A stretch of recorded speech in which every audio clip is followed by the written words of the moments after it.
we applied for a service dog through an organization called Canine Companions. We first came in contact with them in November of 22, and the process took about 2.5 years, nearly 3 years, from the date of application until we were actually placed with service dog Wendy.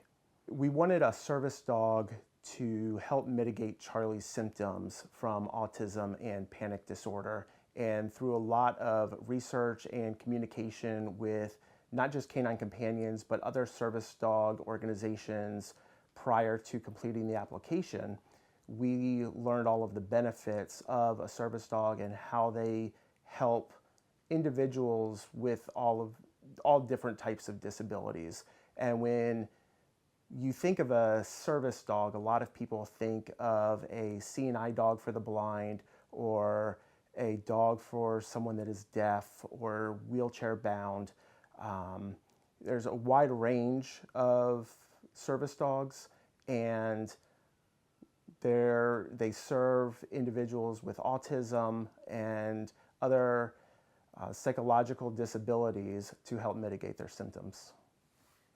So Hanover County Public Schools is telling us that we are permitted to send Wendy to school as long as Charlie is the sole handler. Unfortunately, due to Charlie's age and his disabilities, he's not capable of being the handler yet. I say yet because we hope to get there. Sometime in the next few years, our goal and hope is that Charlie will be able to independently handle Wendy. And I say sometime in the next few years. It's hard to pinpoint exactly when that will be because Charlie's at the age of 12, and that is a big transitional time period going into your teenage years, and we don't know what life is going to look like for Charlie next year, next month. So it's hard to pinpoint a time of when he will be able to independently handle Wendy, but that time is not now. That time is not this school year. And in order for Charlie to be able to independently handle Wendy, he would have to go through a series of training courses and tests, and he's not capable of doing that at this time because of where he is right now.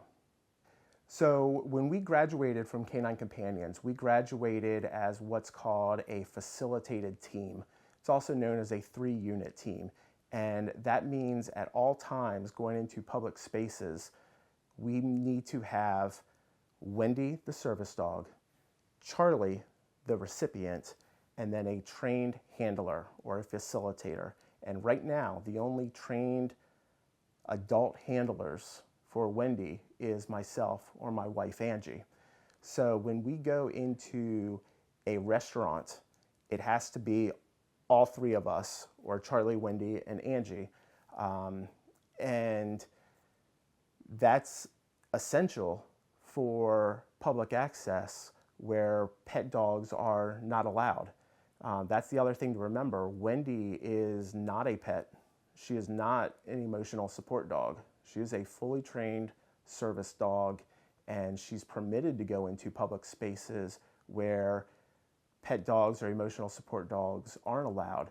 And she's gone into dozens of different public spaces with us. She's with Charlie every minute of every day, except when Charlie's in school.